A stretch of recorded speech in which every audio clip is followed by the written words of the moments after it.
हाँ, तो मैंने पिछली वीडियो में बताया था कि मैं इस वाली वीडियो में बताऊंगा कि मूल दिए हों, जैसे x बराबर 4 और x बराबर 6। अभी मैंने पिछली वाली वीडियो में मैंने बताया था कि मूल निकाले थे, इस मूल की वैल्यूज कुछ आई थी। मुझे नहीं याद है कि कोई क्वेश्चन वो वैसे डायरेक्टली इनडायरेक्टली आता रहता है, वो है। तो इस वाले क्वेश्चन में मैंने मूल दिए हुए हैं x बराबर 4 और x बराबर 6। इस सवाल को करने से पहले मैंने अभी एक वीडियो वो देखा था, प्रीवियस ईयर का क्वेश्चन। उसमें दिया हुआ था कि दिए हुए समीकरण में से आप सी का मान बताइए। उसमें दिया हुआ था क्वेश्चन, मैंने नोट रखा हुआ है। हाँ, इसमें क्वेश्चन था 2x² माइनस का 8x plus C equals to 0। 200 सही से कर दें। हाँ, मैंने प्रीवियस ईयर का क्वेश्चन अभी देखा था। ये मोस्टली क्वेश्चन पिछली किसी भी पेपर में पूछा गया है। एग्जैक्ट सन मुझे नहीं याद है, लेकिन ये पूछा गया हुआ है। इसका कहना है कि इस दिए गए समीकरण के मूल बराबर हो तो सी का मान क्या होगा। मूल बराबर हो तो सी का मान ज्ञात करिए। ये ऐसा क्वेश्चन पूछा जाएगा। मोस्टली ये क्वेश्चन की संभावना ज्यादा रहती है, क्योंकि मूल वाले सवाल पूछता जरूर है। या तो मूल दिया होगा, आपको समीकरण बनाना पड़ेगा, या तो ऐसा क्वेश्चन दिया होगा इसमें आप सी की वैल्यू फाइंड करेंगे। तो जब ऐसी सिचुएशन, या तो जिससे पहले जब मैंने अभी सॉल्व कराया था वो, इस तीन में से 100% एक ना एक क्वेश्चन आएगा ही आएगा। सेक्शन ए में भी आएगा, सेक्शन बी से भी पूछा जाएगा, सेक्शन सी से हो सकता है बहुत अच्छी किस्मत रही तो सेक्शन सी से भी पूछेगा। अब रीजन क्या है इस वाले सवाल में?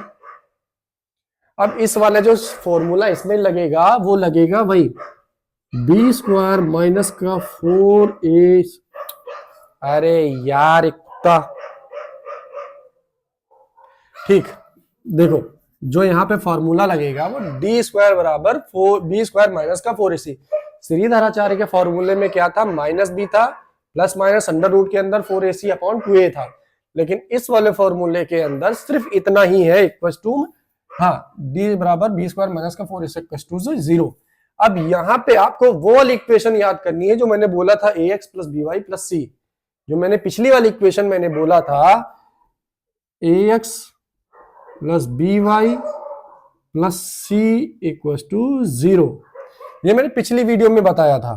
तो यहां पे a की वैल्यू क्या दी हुई है? 2। b की वैल्यू क्या दी हुई है? माइनस का 8। और c तो हमको निकालना ही है।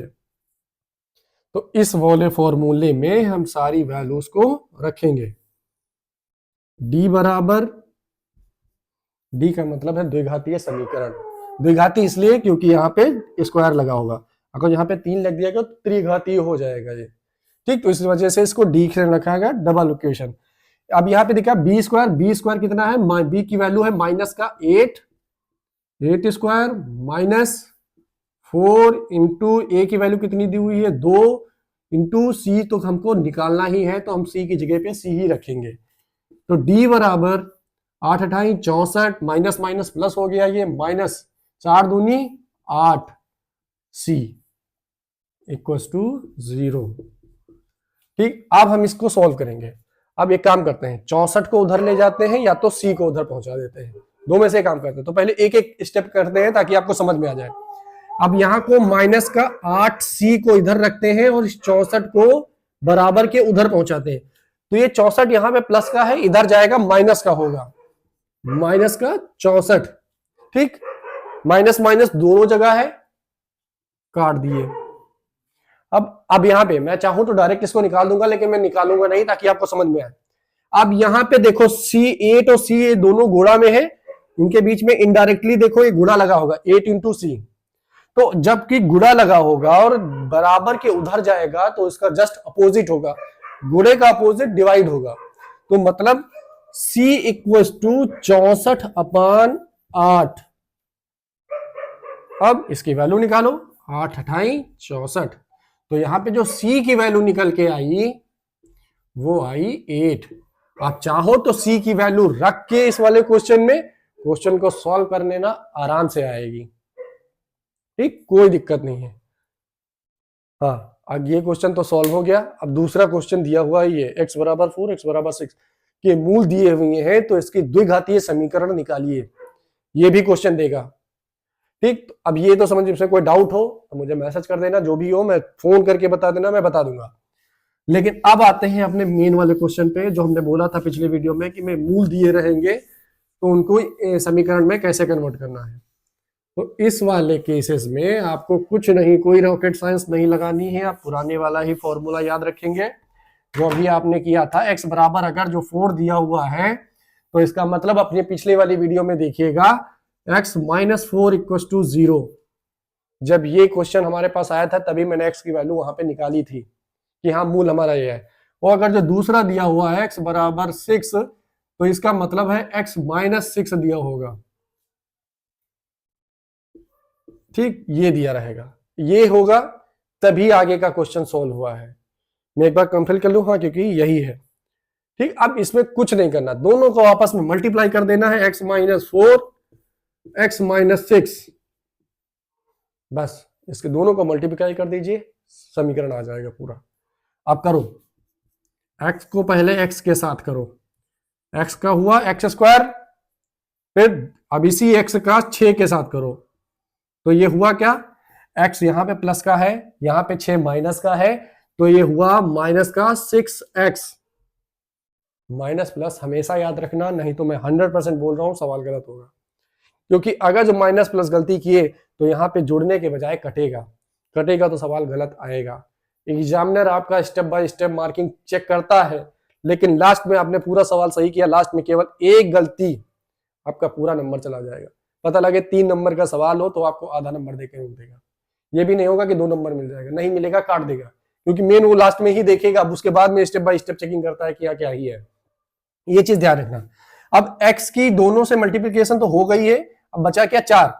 4 का पहले करेंगे x से, तो माइनस का 4 है, x के साथ जाएगा तो माइनस का 4x, फिर 4 है माइनस का 6, तो 6 चौक 24, 24 तो यहां लिख दिए, लेकिन माइनस यहां भी है, माइनस यहां भी है, तो माइनस माइनस प्लस। अब यहां पे एक चीज याद रखना, माइनस माइनस मल्टीप्लीकेशन होगा तो प्लस होगा, माइनस प्लस होगा तो माइनस होगा, प्लस प्लस होगा तो प्लस होगा, प्लस माइनस होगा तो भी माइनस आएगा। ये 4 चीजें याद रखना, जब भी गुणनखंड होगा या गुणा होगा तो माइनस माइनस हमेशा प्लस होता है, माइनस प्लस माइनस होता है, प्लस प्लस प्लस ही रहेगा, प्लस माइनस माइनस रहेगा। हमारे केसेस में क्या है, माइनस माइनस, जब माइनस माइनस होगा तो माइनस माइनस हमेशा हमने यहाँ पे प्लस यूज किया हुआ। अब इस क्वेश्चन को सॉल्व करो, एक्स स्क्वायर माइनस, अब यहां भी माइनस 6x है, माइनस का 4x यहां है, ऐसा नहीं हो कि 60 से उड़ा दो यहाँ पे कि हाँ ठीक है कट गया बराबर है, तो 6 4 10, ये हुआ 10x, 6 और 4 10x, यहां भी है प्लस 24, आ गया समीकरण हमारा वही ax plus by plus c के फॉर्मेट में। ये हमारी द्विघातीय समीकरण, इतने से सवाल के लिए आपको 3 नंबर मिलेगा, और बहुत इजी सवाल है, बस आपको गुणा करना आना चाहिए और बस मूल दिए हो तो आपको पता होना चाहिए कि अगर जो ये मूल दिए हुए हैं तो हमने पिछले वाले में क्या किया था। क्योंकि पिछले वाले में जब आपने निकाला था, जैसे कॉमन में एग्जांपल ले रहा हूं कि x माइनस 3 था और यहाँ पे 2 कॉमन लिए थे, मान लेते हैं, मैंने कोई पिछले वाली समीकरण मुझे याद नहीं है, माइनस का यहाँ पे नहीं, इस वाले में तो हमेशा x ही कॉमन लेते हैं, x यहाँ पे माइनस का 2 ले हैं तो x माइनस 3, तो ये जब हम निकाले थे तो x माइनस 3 एक ये आया था, x माइनस 2 एक ये आया था, तो मतलब वही सीन हुआ जाके x minus 3 equal to 0, x बराबर 3 एक ये मूल निकाले थे पिछले वाले में, x माइनस 2 इक्वल टू 0, तो x बराबर 2, तो जो मूल यहाँ पे निकले थे 3 कामा 2, वही ये चीज तो लिखी हुई है x बराबर 4 या 6, तो ये अगर जो डायरेक्टली लिख दे 4 और 6 तो मूल तो यही हुए, तो मूल जब यही हुए तो उसकी वैल्यू भी तो यही आएगी। तो हमने आपको दिया हुआ है सिर्फ ये x बराबर 3, x बराबर 2, यहाँ पे दिया हुआ x बराबर 4, आपको सिर्फ इस वाले फॉर्मेट में तोड़ देना है इसको। ये आपको बिल्कुल लास्ट का स्टेप दिया हुआ है, उससे एक स्टेप आप ऊपर इसको तोड़ लीजिए, इसको जब ऊपर वाले स्टेप में तोड़ लेंगे आपका सवाल आराम से आ जाएगा, कोई इशू नहीं है।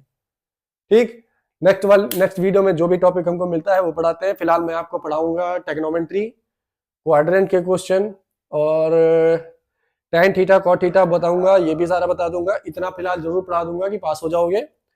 और मेरे ख्याल से एक क्वेश्चन मुझे याद है जहां तक का, अभी एक क्वेश्चन ये पूछता है कि एक पेड़ की लंबाई कुछ सेंटीमीटर है जो अपने छाया से कुछ अंश का कोण बना रही है। याद कीजिए कि उसकी जमीन तल से ऊंचाई कितनी है या कौन सा एंगल पर कोण बना रही है। इस तरीके का क्वेश्चन एक 100% पूछता है। अभी तक के मैंने जितने भी पेपर फॉर्मेट देखे हैं, या जैसे मैं रास्ते में गया किसी का हाई स्कूल का पेपर मैंने देखा, तो उस टाइम में ये क्वेश्चन जरूर रहेगा। 110% रहेगा इस टाइप का क्वेश्चन। या तो एक क्वेश्चन ये पूछता है कि एक खंभा लगा हुआ है जमीन तल से, कुछ हवा चलने पे वो कुछ अंश से टूट जाता है, तो टूटे हुए अंश से जमीन क्षैतिज तल से उसने कुछ 60 डिग्री का कोण उसने बनाया, तो पेड़ कितने डिग्री से टूटा है या कितनी हाइट से टूटा है, इस हाइट को निकालना रहता है, या कितने अंश से झुका हुआ है। इस तरीके के क्वेश्चन आते हैं। मोस्ट प्रोबेबिलिटी तो यही पूछता है कि उसकी छाया कितने अंश से बनी हुई है, तो ये क्वेश्चन मैं आपको बता दूंगा। ठीक, बाकी मिलते हैं नेक्स्ट वीडियो में। जो भी क्वेश्चन सभी देख लेते हैं जो अपना टॉपिक इंपॉर्टेंट रहेंगे, वो मिलते हैं नए वीडियो में।